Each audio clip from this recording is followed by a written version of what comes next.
J'étais marié à Angela depuis 1 an et nous préparions notre premier voyage d'anniversaire à l'étranger, débordant d'enthousiasme et d'impatience, lorsque l'hospitalisation de mon ex-mari, Dan, a menacé de tout assombrir. Dan et moi nous étions rencontrés à l'université, nous nous étions mariés jeunes, alors que j'étais enceinte, et même si sur le moment cela semblait une évidence, ce fut une erreur qui a engendré des décennies de ressentiment. J'ai sacrifié ma carrière pour m'occuper de nos enfants, tandis que lui supportait mal d'être le principal soutien de famille et me le rappelait sans cesse chaque fois que je lui demandais de l'aide à la maison, sans jamais me défendre des critiques intempestives de sa mère sur notre foyer. Je suis resté pour nos enfants, Junior, Sarah, Michel et Mike, car partie les aurait laissés livrés à eux-mêmes, mais Dan m'a prise par surprise en me demandant le divorce. Après une séparation douloureuse, j'ai reconstruit ma vie au cours des années suivantes, trouvant un bon travail, un appartement confortable et, finalement, Angela, qui est devenue mon pilier. Quand Dan est tombé gravement malade, sa femme actuelle a eu du mal à gérer la maison et les enfants. Mes enfants, témoins de sa dégradation, ont commencé à me presser de prendre le relais, faire le ménage, nourrir et m'occuper d'un homme que je n'avais pas vu depuis plus de 10 ans. Ils insistaient pour que je le fasse afin de les soulager. J'ai refusé, expliquant que c'était leur belle-mère qui était responsable, mais ils l'ont accusée d'indifférence, prétendant qu'elle voulait sa mort pour toucher l'assurance-vie. Les larmes de Sarah m'ont transpercé lorsqu'elle m'a demandé si je tenais seulement à avoir un père. Michel m'a incité à renoncer à notre voyage d'anniversaire, tandis que Junior et Mike me traitaient d'aigri. Leur père avait refait sa vie. Il avait fait ses choix, et je n'étais plus obligé de m'occuper de quelqu'un qui m'avait fait en souffrir pendant des années. Malgré cela, les appels et les messages ont continué, de la part de mes enfants comme de mes ex-beaux-parents, tous insistant sur le fait que j'étais une mauvaise mère pour avoir posé des limites. Angela, ma thérapeute, et moi-même m'avons rappelé que j'avais passé des décennies à faire passer les autres avant moi et que je n'avais pas à sacrifier mon bonheur pour un homme qui avait quitté ma vie depuis longtemps.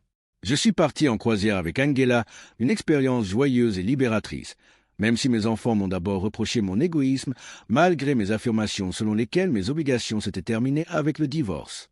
Pourtant, pendant le voyage, la santé de Dan s'est dégradée, déclenchant une enquête sur les soins qu'il recevait. Cette enquête a révélé la négligence dont mes enfants m'avaient parlé, mais il ne m'incombait toujours pas d'intervenir. Les tensions avec mes enfants sont restées vives au cours des mois suivants. Ils m'ont bloqué, m'ont coupé les ponts avec leurs enfants et m'ont accusé de les remplacer par la famille de ma femme. Pourtant, j'ai trouvé de la joie à soutenir Kate, ma belle-fille aînée, en m'occupant de mes petits-enfants Emma et Kyle, en payant la garderie d'été et en leur offrant un environnement surstimulant, tout en gérant les mensonges et les conflits entre Kate et mon fils. J'ai compris que les attentes de mes enfants étaient ancrées dans une croyance profondément enracinée. Les mères doivent toujours se sacrifier. Les femmes sont avant tout des soignantes et toute recherche du bonheur personnel est égoïste. Mais je ne pouvais ni effacer le passé ni céder à la manipulation émotionnelle. J'ai maintenu mes limites, soutenu mes petits-enfants et géré la colère de mes enfants avec patience, tandis que mon ex-mari restait dans un état de fragilité permanent, refusant les soins nécessaires à sa guérison. Au milieu de ce chaos, j'ai trouvé un lien profond et un amour immense avec Angela et sa famille. Nous célébrions les fêtes avec une joie immense, organisions de somptueuses réceptions et avons même accueilli avec enthousiasme l'inattendu. Ma belle-fille m'a demandé de l'adopter.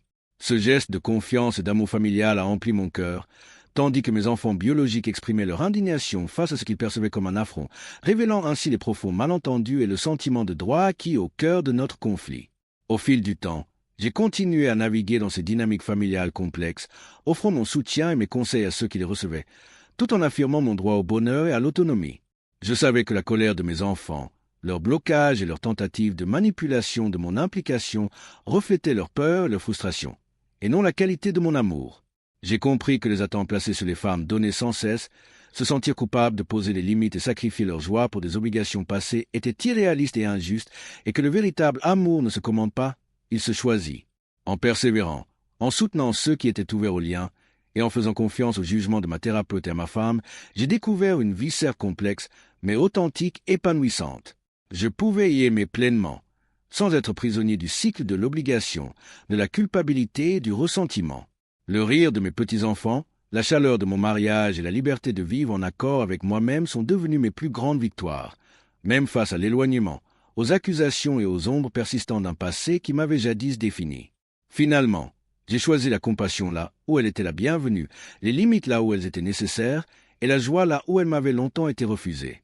J'ai ainsi forgé un nouveau chapitre de ma vie, fondé sur le choix, l'amour et la résilience, me prouvant que je pouvais être un parent et un grand-parent dévoué sans me perdre, et que le passé, aussi embrouillé soit-il, ne dictait pas le bonheur que je méritais aujourd'hui.